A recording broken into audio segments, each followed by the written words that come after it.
जरा इनकी लाइफस्टाइल देखिए। कोई रोल्स रॉयस में शाही एंट्री मारता है, कोई करीब 3 लाख के जूते पहनता है, कोई लगभग 10 लाख से ज्यादा का बर्थडे सेलिब्रेशन करवाता है।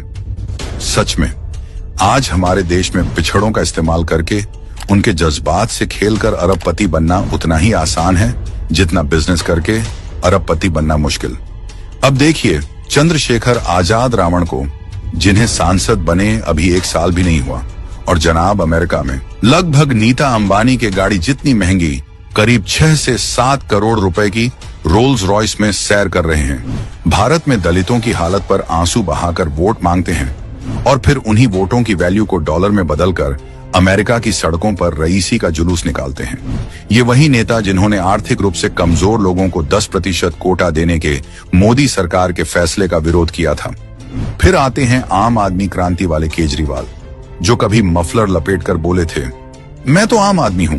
आम आदमी पार्टी के युवा विंग से जो जुड़ेगा उसको सिंपल और साधारण शादी करनी पड़ेगी। अब वही आदमी अपनी बेटी की शादी की रस्में 5 स्टार होटल शांघरी में करवाया, जहां एक कमरे का किराया लगभग 16,000 से शुरू होता है। इससे पहले 45 करोड़ का शीश महल बनवाया। सत्ता गई तो पंजाबियों के पैसों पर Z+ सिक्योरिटी के साथ महंगी महंगी गाड़ियों के काफिले लेकर घूमते हैं। इस लिस्ट में आजादी से पहले से भी शानो शौकत वाली जिंदगी जीने वाले परिवार के शहजादे भी पिछड़ों वाली राजनीति करते हैं। राहुल गांधी कहते हैं 52 साल हो गए, मेरे पास घर नहीं, लेकिन बर्बरी की 60,000 की जैकेट, 41,000 की टी शर्ट और 3 लाख के स्नीकर्स पहनकर घूमते हैं। हर महीने विदेशी ट्रिप और महंगाई की पदयात्रा भी 41,000 की टी शर्ट पहनकर निकालते हैं। समाजवादी पार्टी भी पीडीए कहकर अब संपन्नवादी पार्टी बन चुकी है। 40 करोड़ की संपत्ति और 25,000 की जैकेट पहनने वाला बेटा। जिन समर्थकों से वोट लेते हैं वो शायद 250 की जैकेट खरीदने में भी 2 बार सोचें। लालू और तेजस्वी का तो क्या ही कहना, गरीबों का नाम लेकर आज राजसी साम्राज्य खड़ा किया है। लालू के शहजादे आए दिन विदेशी ट्रिप, सूट बूट और 250 रुपए में 1 लीटर मिलने वाला महंगा एवियन पानी पीते हैं। लगभग 10 लाख से अधिक रुपयों का खर्च सिर्फ बर्थडे सेलिब्रेशन के पहनावे पर होता है।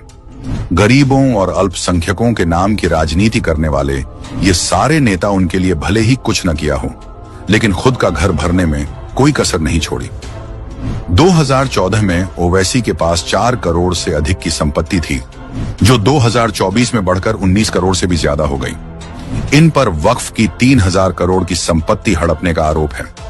लेकिन जिस समुदाय के नाम पर यह अपनी राजनीतिक रोटियां सेंकता है, उसी हैदराबाद के 63% समुदाय विशेष गरीब हैं।